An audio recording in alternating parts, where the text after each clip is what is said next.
오늘 하나님 말씀, 다윗의 삶, 성도의 결단이라는 제목을 가지고 말씀을 나눕니다. 믿음의 삶이 무엇이냐라고 한다면 결단하는 삶이다라는 거예요. 그러니까 결단하는 거예요. 믿음이 있다 없다는 내가 결단한 내용들을 지킬 수 있다 없다 여기로 판명되는 것 같아요. 그래서 성경 말씀에 보게 되면 이 결단하는 자들의 이야기들이 상당히 많이 나옵니다. 그래서 베드로가 주님을 따르기로 결단을 합니다. 어떻게 결단했습니까? 볼륨 조금만 낮춰줄래요? 어떻게 결단했습니까? 자기가 잡았던 모든 물고기를 다 버리고 주님을 따랐다라고 결단합니다. 또 바울 사도도 마찬가지로 예수님을 만난 이후에 그의 삶은 결단으로 시작이 됩니다. 그의 결단은 내가 가졌던 모든 것들, 내가 로마 시민권, 나의 부유한 재산들, 내가 가졌던 모든 지식들, 이것들을 다 배설물로 여기고 내가 주님을 따랐다라고 이야기해요. 그러니까 성도에게 있어서 믿음 생활이라는 것은 뭐냐면 결단이에요. 그래서 특별히 이 결단은 무슨 내용이냐면 한 번 했던 내가 하나님 앞에 말씀이 아니라는 것 때문에 결정했던 내용들을 다시는 하지 않는 것이 이 결단이에요. 괜찮아요. 아이들 괜찮아요. 예뻐요. 제가 지난주에 말씀드렸잖아요. 아이들 좋습니다. 앉아요. 괜찮아. 자, 그래서 이 결단을 아무리 살펴본다면 다윗의 다윗은요 결단하게 되어지는데 어떻게 결단을 하냐면요. 어떤 결단이 있었냐면 열왕기상 1장의 말씀에 보게 되면 이제 다윗이 나이가 들었어요. 나이가 들어서 나이가 들으니까 몸이 차지죠. 차지니까 신하들이 몸이 차지면 점점 이제 생명에 문제가 될 것 같으니까 이 아비삭이라는 수냄 여인을 이제 왕으로 삼아가지고 침상에 들여보내요. 그랬더니 이 다윗이 그 말씀에 보게 되면 1장 4절, 열왕기상 1장 4절 말씀에 보게 되면 이 처녀는 심히 아름다워 그가 왕을 받들어 시중을 들었으나 왕이 잠자리는 같이 아니하였더라 라고 기록이 되어 있습니다. 왕이 젊은 여인이고 그리고 아름다운 여인이 자기 옆에 있는데도 불구하고 잠자리를 같이 하지 않았다는 거예요.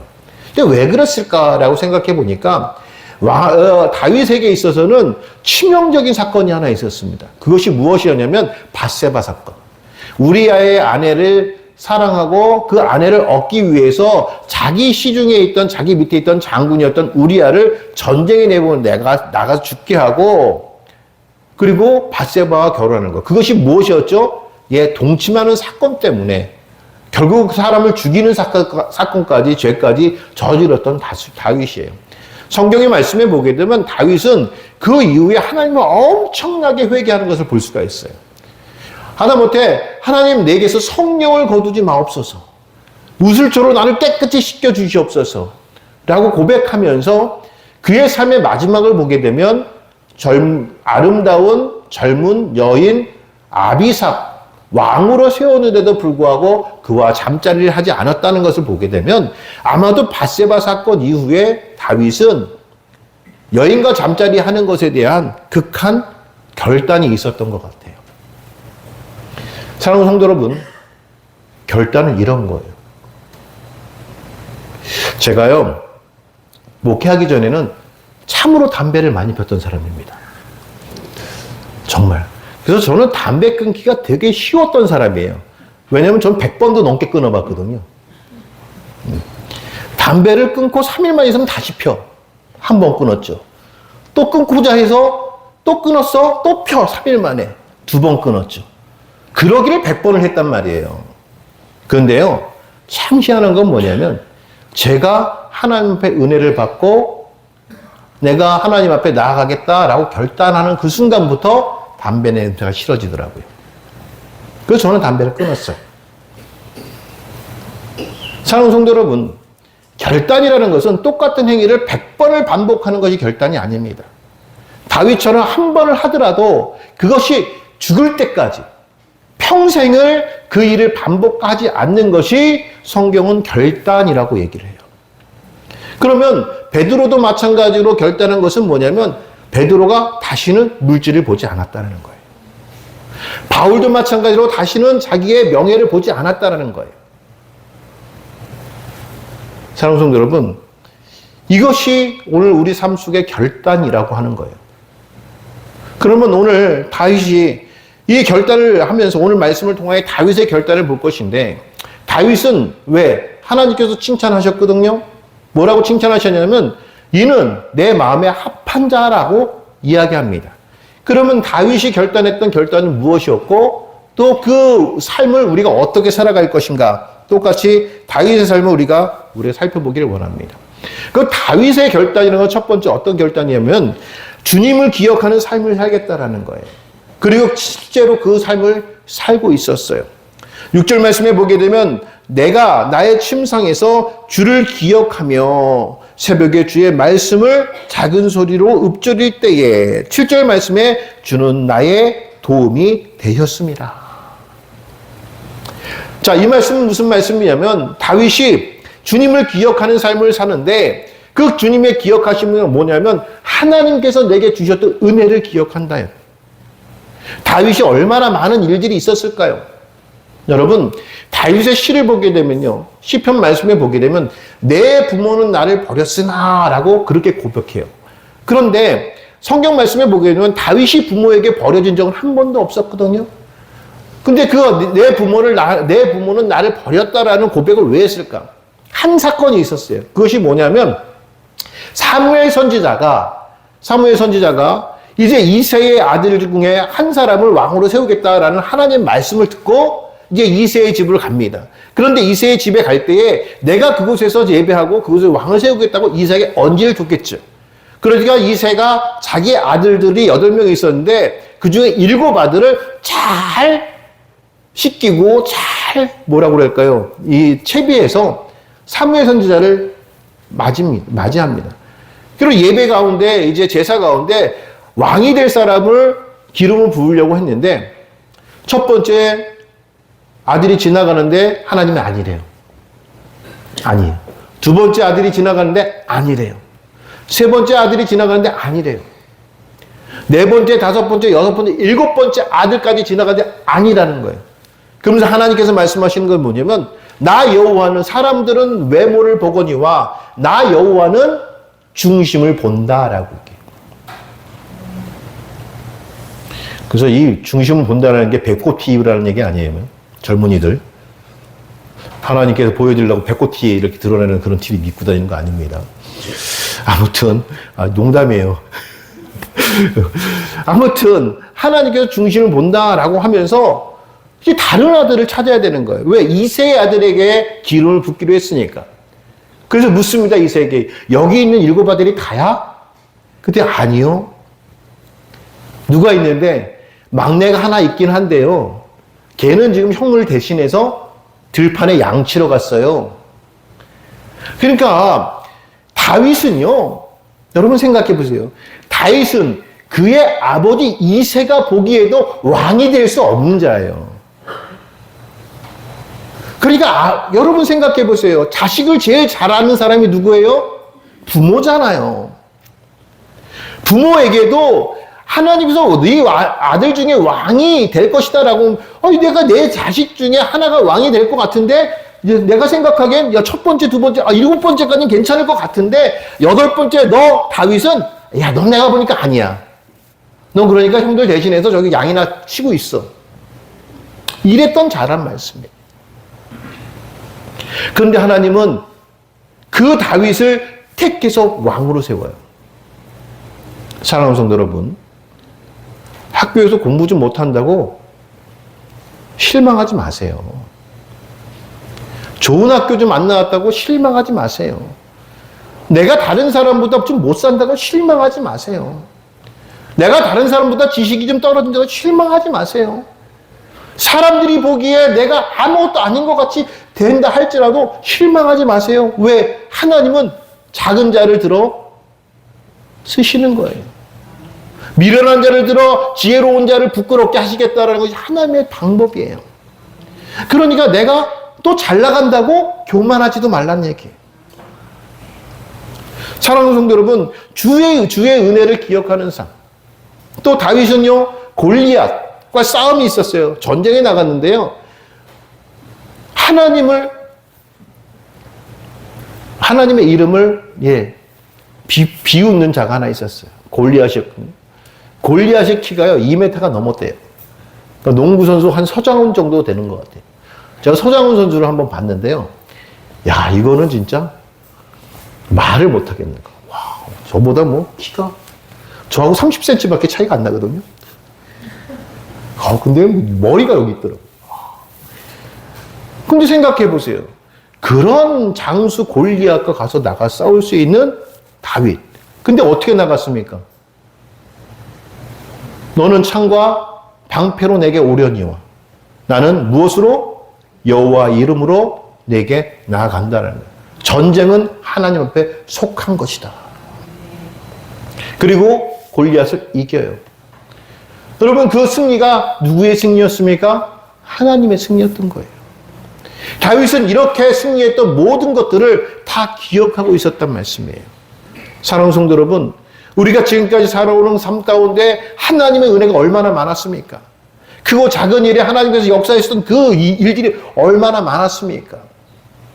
오늘 다윗의 결단이 무엇인 줄 아십니까? 하나님, 내 그 은혜를 기억할게요.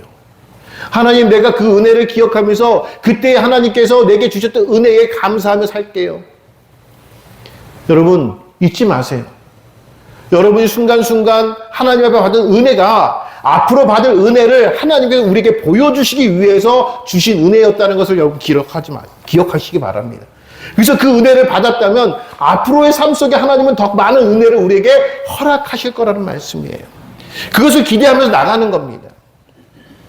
또 그것을 어떻게 기대해요? 말씀을 읊조리면서 기대한단 말씀이에요. 내게 주셨던 은혜를 어떻게 해요? 말씀을 지켜가면서 말씀을 지키는 삶을 통해서 그것을 내가 기억하겠다는 말씀이에요. 과거가 아니에요. 하나님은요, 출애굽한 이스라엘 백성을 길갈이라는 곳에 하나님 그 요단강을 건너면서 길갈이 나오거든요. 그 길갈에 무엇을 세우게 하셨냐면 12돌을 세우게 하셨어요. 이스라엘 지파 중에 너희가 요단강을 건넌 그 지파 가운데 한 사람씩 뽑아서 요단강의 강가에 가운데 들어가서 돌을 하나씩 들고 와가지고 길갈에 세우라는 거예요. 그 세우고 내 후손들이 이것이 무엇이냐 묻는다면 하나님께서 우리를, 내 조상들을 애굽에서 이끌어내서 홍해를 건너게 하시고 광야를 걷게 하시고 또 요단을 건너서 이곳 우리 가나안 땅까지 인도하셨다라는 것들을 우리에게 보여주고 그것을 가르치기 위해서 이곳에 돌을 세웠다라는 말씀이에요. 그러면서 하나님께서 말씀하신 것이 신명기 6장의 말씀을 이스라엘 백성에게 주셨어요. 6장 1절 말씀이 무엇이냐면 1절 4절 말씀. 이스라엘에 들으라, 우리 하나님 여호와는 오직 유일한 여호와이시니 너는 마음을 다하고 뜻을 다하고 힘을 다하여 내 하나님 여호와를 사랑하라. 여러분, 이게 이제 그 이스라엘 백성들은 문에다가 이제 조그만 메두사라고 하는 거 만들어가지고 거기다가 이렇게 붙여놔요. 그러면 그걸 들어갈 때마다 붙들고 이 말씀을 암송하죠. 너는 마음을 다하고 뜻을 다하고 힘을 다하여 내 여호와를 사랑하라. 들어갈 때 들어가고. 또 나올 때도 마찬가지로 나오면서 집문에 있는 것을 또 만지고 너는 마음을 다하고 뜻을 다하고 힘을 다하여 내 하나님 여호와를 사랑하라. 방문에 들어갈 때도 그거, 제가요 이스라엘 갔는데요, 그게 호텔마다 이렇게 붙어있더라고요. 방마다. 그게 뭔가 그랬더니 다 그거라는 거예요. 이스라엘 백성들은요 어디를 가든 그거 물들고 너는 마음을 다하고 뜻을 다하고 힘을 다하여 내 하나님 여호와를 사랑하라. 그러니까 이거를 계속 외우고 있더라고요. 그게 뭐냐면 말씀을 읊조리는 거예요. 하나님께서 내게 주신 은혜를 기억하기 위하여 말씀을 계속 읊조리고 말씀을 계속 생각나게 하는 거죠. 그러니까 하나님의 은혜를 받은 자들은 말씀의 은혜를 받는다는 거예요. 그리고 그 말씀을 계속적으로 읊조리면서 하나님의 은혜를 기억하더란 말씀이에요. 사랑하는 성도 여러분, 하나님은 이런 자를 축복하신다는 거 잊지 마시기 바랍니다. 그래서 하나님의 말씀이 내게서 떠나지 않기를 기도하시기 바랍니다. 두 번째는요, 주를 가까이 따르는 삶을 산다는 거예요. 8절 말씀에 보게 되면 나의 영혼이 주를 가까이 따르니 주의 오른손이 나를 붙드시거니와. 여러분, 친밀이라는 친밀. 하나님과 친밀하다. 친밀하다. 친밀이라는 것이 다 무슨 뜻을 가지고 있을까요? 가까이 있어서 서로 가까워지는 것이 친밀함이에요. 그런데 멀리 있으면 친밀해질까요? 친밀해지지 않더라는 얘기예요. 저는 요즘에 뭐라고 그럴까요? 그런 생각이 들었어요. 뭐냐, 우리 집은요, 아들이 셋 다 목사라고 말씀드렸죠? 그래서 우리 형제들이 다 삼형제인데 다 삼형제가 목사예요. 근데 막내 동생이 미국에 있어요. 미국에 있는데 한국에 있는 둘째가 있고, 제 바로 밑에 동생이 이제 한국에 있고, 이제 우리 막내 목사는 이제 미국에 있는데 참 희한하죠. 저 막내는 10살 차이예요. 10살 차이고 제 바로 밑에 동생은 1살 차이거든요. 그러니까 저는 이제 우리 바로 밑에 동생하고 맨날 치고받고 싸우면서 제가 그렇게 자랐어요. 근데 우리 형제들 있는 집은 잘 알 거예요. 특히 이제 이 연년생들은 제 바로 밑에 동생이 저한테 형이라고 불렀던 게 아마 20살이 넘어설 거예요. 그냥 어릴 땐 야야. 왜냐면 초등학교는 제가 졌거든. 얘가 등치가 커가지고. 그래서 내가 졌는데 중학교 가니까 제가 조금 커지면서 그때부터 이렇게 좀 뭐라 그러게 좀 둘이 비등비등해졌는데 그래도 야야. 그러니까 제가 제일 편할 때가 언제인 줄 아십니까? 저와 이제 제 동생이 1년 차이니까 1년 선후배니까 학교 친구들이 같이 있으면 내가 너무 편한 거예요. 왜? 1년 선배가 제일 무섭잖아요. 고등학교 때.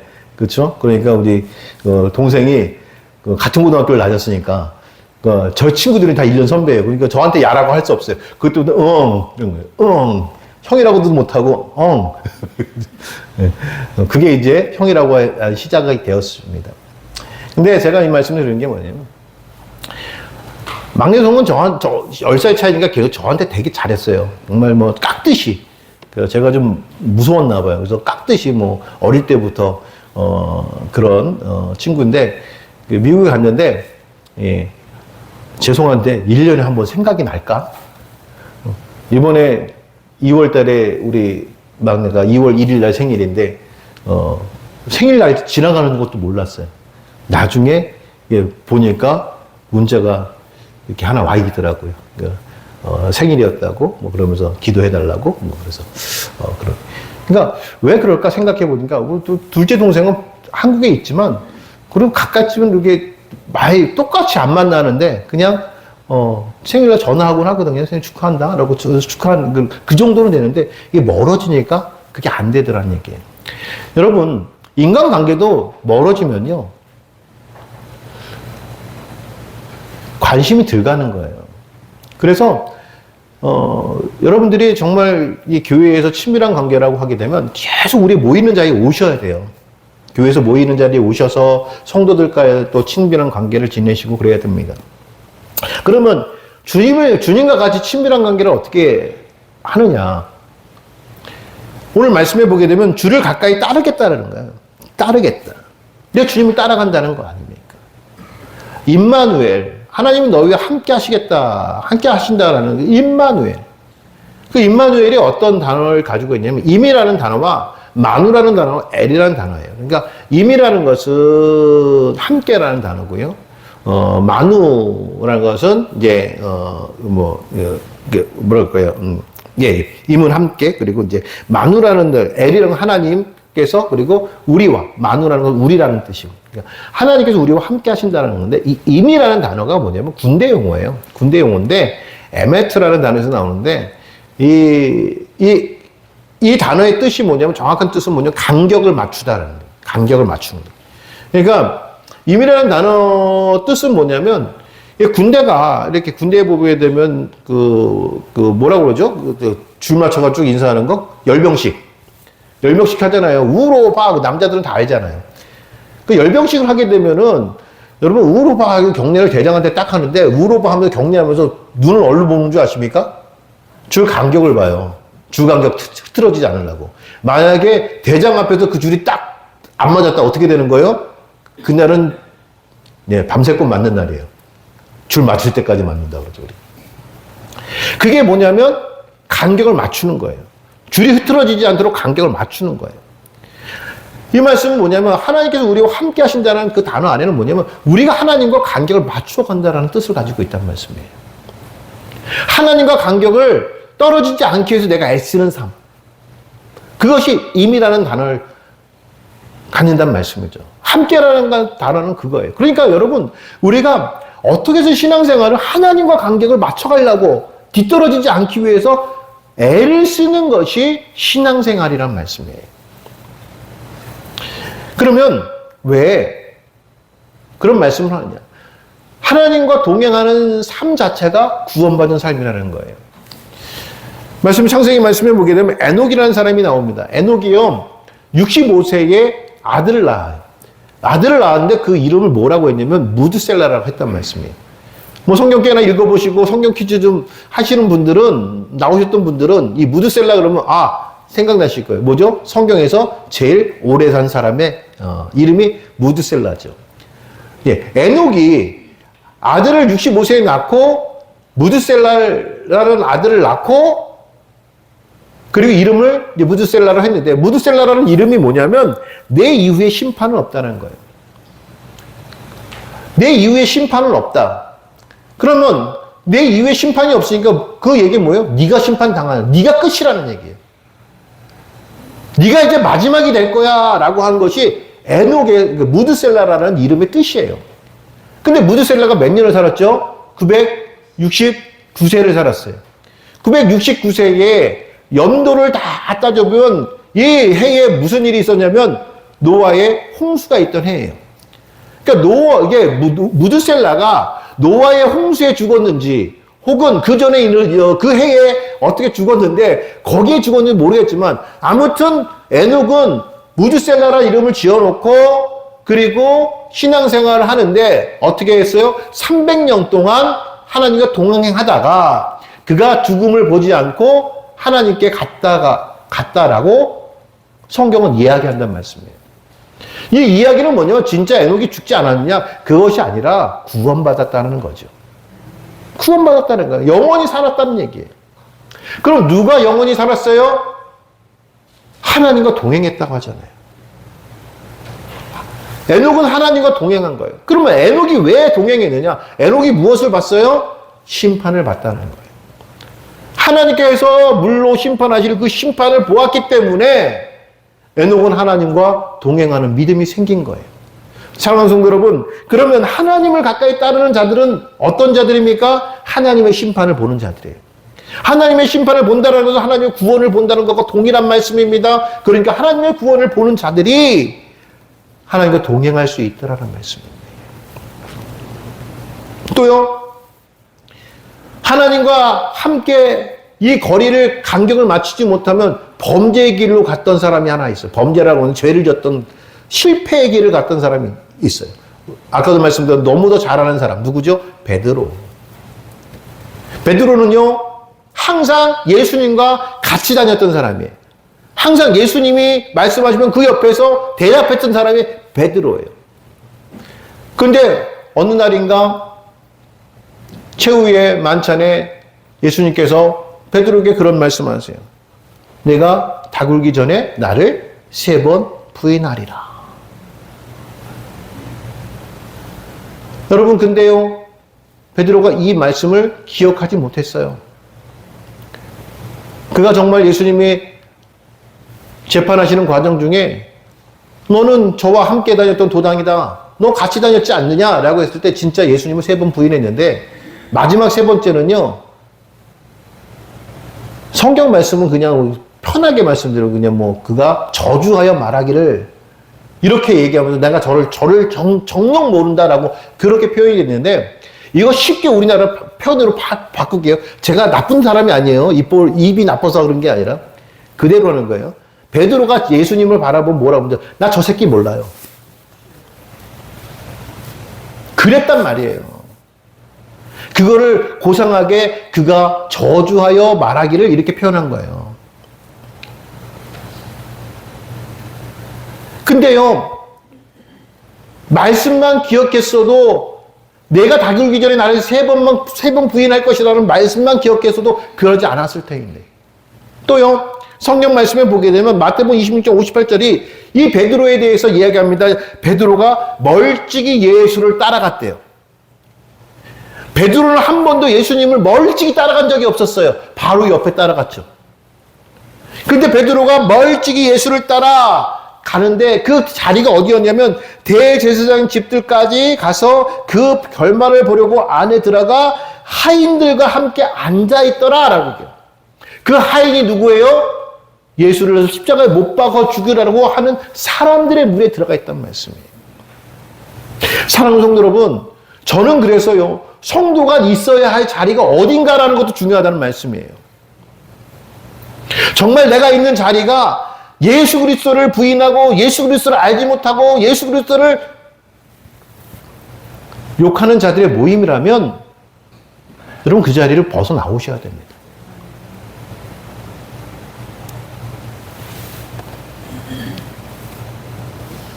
제가 그래서 특히 남자 성도들에게 그런 얘기예요.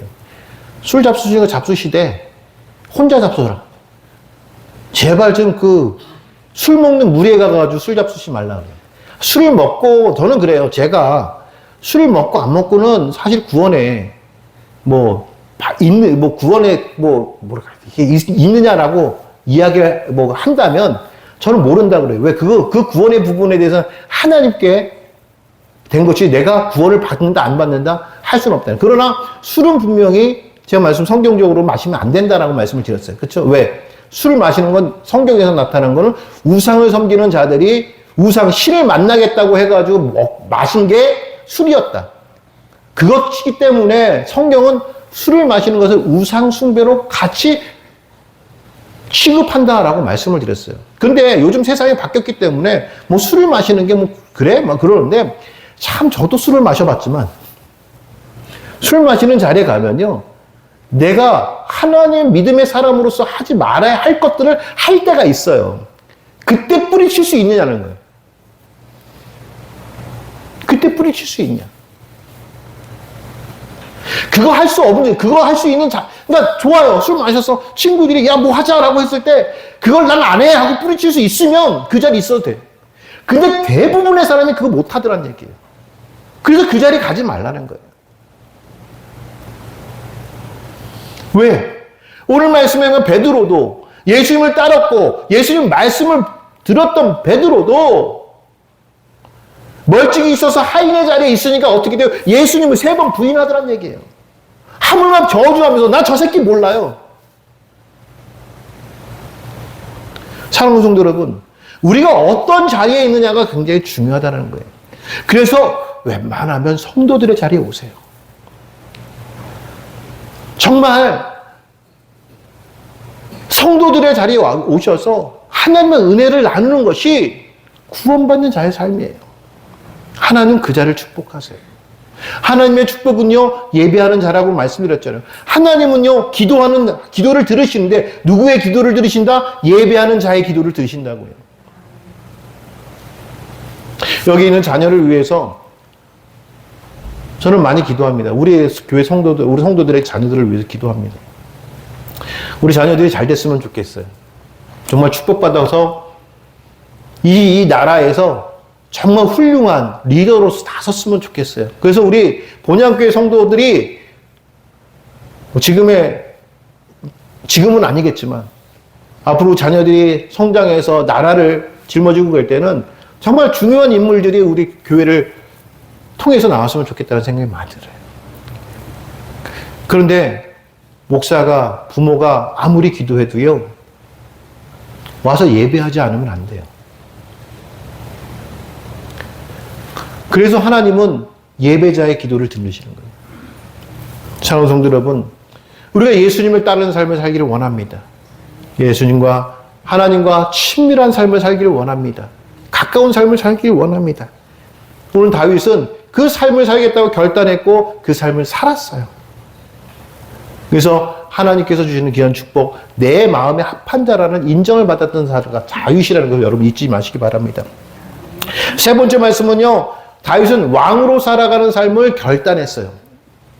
오늘 말씀에 보게 되면 11절 말씀에 보게 되면 왕은 하나님을 즐거워하리니 주께 맹세한 자마다 자랑할 것이다 라고 얘기해요. 여기 말씀에 보면 나는 누구라고 얘기하죠? 왕이래요. 왕. 근데요, 실제적으로 보게 되면 63편 오늘 말씀에 보게 되면 다윗의 시, 제목이 뭐라고 하면 다윗의 시 하면서 뭐라고 써야 되냐면 유대 광야에 있을 때라고 얘기해요. 유다 광야에 있을 때. 그럼 다윗이 유다 광야에 왜 있었는가? 다윗이 역사적으로 유다 광야에 있을 때는 한 번밖에 없습니다. 언제였느냐면 아들 압살롬에게 쫓겨갔을 때. 왕으로 살다가 이제 압살롬이 반기를 들어서 왕에 쫓겨나요. 그 다윗이 쫓겨날 때 백성들이 돌멩이 집어 던지면서 욕하잖아요. 지금 신분이 광야에서 쫓겨다니는 다윗은 왕이 아니라고요. 반기를 일으켰던 압살롬이 지금 왕의 역할을 하고 있다고요. 여러분, 그런데도 불구하고 다윗은 자신이 왕이라고 생각해요. 왜 그럴까요? 하나님이 회복하실 것을 알고 있었어요. 하나님께서 예배하는 자, 기도하는 자, 하나님께 찬양하는 자, 하나님께서 회복하실 것이라는 것을 알고 있었기 때문에 다윗은 혹시 막연할지도 모르겠지만 그럼에도 불구하고 하나님은 나를 버리시지 않고 나를 지키시고 나를 인도하시고 나와 함께하여 주셔서 내가 지금은 어렵지만 내가 지금은 목숨을 잃을 수 있는 그런 긴박한 상황이지만 하나님은 나를 도와주시면 내가 다시 왕의 자리에 가서 하나님을 찬송할 것이다 라고 고백하고 있다는 말씀이에요. 사랑하는 성도 여러분, 성도는요 오늘 삶이 나의 삶의 전부가 아니라는 것을 아셔야 돼요. 하나님께서 내게 계획하신 삶이 어떤 삶인가라는 것들을 생각할 수 있어야 돼요. 기도할 수 있어야 돼요. 제가 제일 안타까운 분들이 어떤 분인 줄 아십니까? 믿음 생활하면서 포기하시는 분. 이게 전도사 때인데요. 교회를 진짜 열심히 나오던 집사님이 계셨어요. 그 교회에. 그 교회 집사님이 계셨는데 어느 날인가부터 집사님이 교회 나오시지 않는 거예요. 뭐 성가대 봉사도 하시고요. 교회 봉사는 그분을 딱 알 수 있는 건 그분이 오늘 키 큰 얘기가 많아요. 키가 저보다 한 20cm 크신 것 같아요. 되게 크신 분이었어요. 그러니까 교회에 나오시면 그분 눈에 탁 띄어요. 근데 그런 분이 갑자기 교회를 안 나오시는 거예요. 그래서 제가 그분 이제 아내분이 집사님이세요.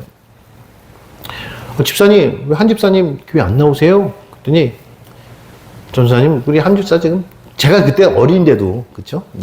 제가 20대 그때 중반 후반 정도 됐을 때 그분은 한 40대 되셨거든요. 그분이 그런 말씀하세요. 한 집사 되게 힘들어요. 왜요? 그때 사업이요.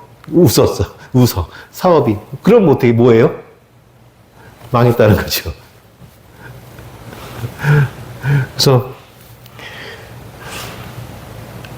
사업이 되게 크게 하셨는데 한 순간에 그냥 다 망해서 이분이 공황장애가 생기신 거예요. 나오지를 못하는 거예요, 집에서. 근데 이제 제가 신방도 가고 우리 담임 목사님과 신방도 가고 그랬었는데 여러분 어려우면 어려울수록 주님 찾아야 되지 않을까요? 근데 어려움 가운데 우리가 주님을 찾지 못하는 이유가 있습니다. 그것이 뭐냐면 오늘이 끝이라고 생각한 거예요.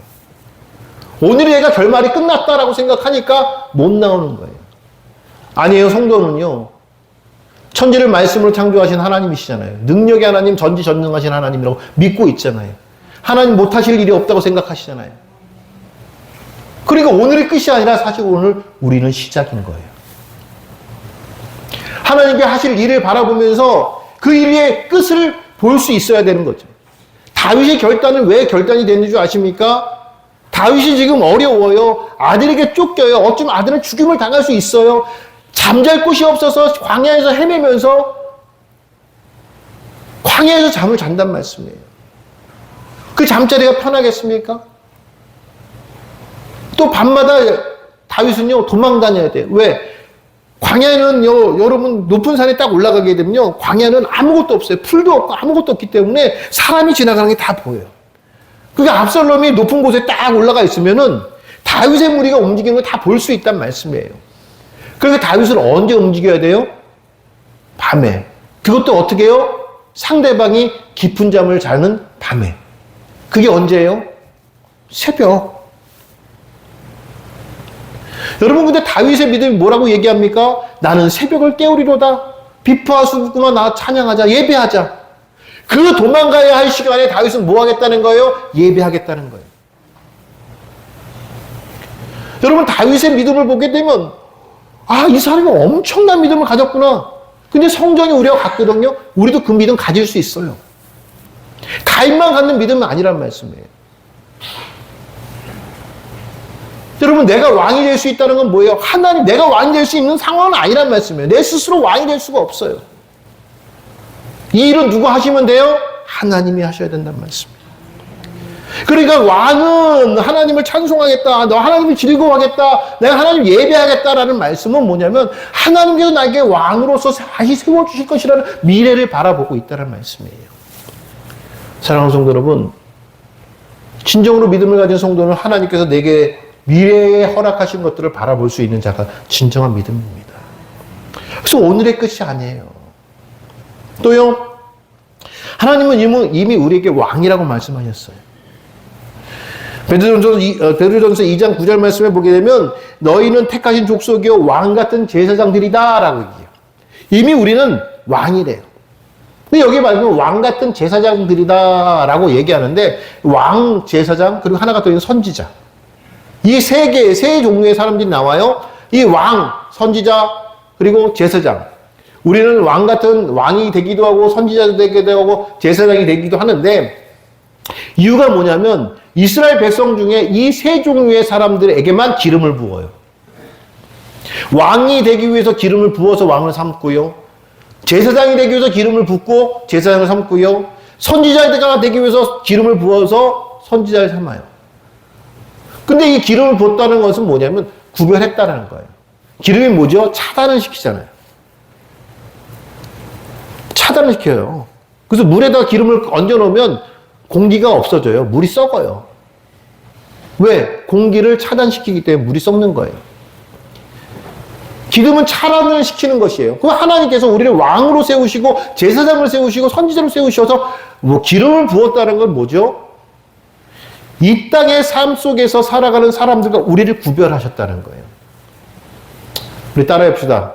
나는 구별된 나는 구별된 자입니다. 나는 구별된 자입니다. 예, 구별하셨다는 거예요. 그것을 다른 말로 거룩하다라는 거예요. 하나님은 내가 거룩하니 너희도 거룩할지다라는 찌니라라고 하는 말씀은 뭐냐면 너희는 구별된 삶을 살았다라는 거예요. 그게 왕이에요, 여러분. 계시록의 말씀에 보게 되면 너희 천년 동안 왕 노릇 할 것이다라고 하니까 천년 왕, 그러니까 세상 사람들 다 구원해야 된대, 하나님. 천년 왕국에서 우리가 왕 같은 삶을 살아야 되니까. 그러니까 왜 왕 같은 제사장 그 세상 사람이 다 구원받습니까? 라고 물어봤더니 그 목사님이 그러시더라고요. 뭐라고 얘기하냐면 우리가 왕이어야 되니까 백성이 있어야 된다는 거예요. 다스릴 백성, 지시할 백성이 있어야 되는 거예요. 여러분 그런 뜻이 아니에요. 천국은 다 왕이 가는 거예요. 왕. 그 왕이 간다는 건 뭐냐면 여러분 진짜 왕같이 이 땅의 왕처럼 무엇을 지시하고 높아가지고 권력을 가지고 그게 아니라 구별된 자들이라는 거예요. 이 땅에서 구별된 자들이 구원받는다는 것이지 우리가 왕 노릇한다는 것은 구별된 자의 삶을 산다는 겁니다. 오늘 하나님께서 나를 왕으로 삼으신다는 건 나를 구별하셨다는 거예요. 그 구별된 자를 진짜 왕으로 세우십니다. 사랑하는 성도 여러분, 저는 우리 본향교회 성도들이요 세상 가운데 구별되었으면 좋겠어요.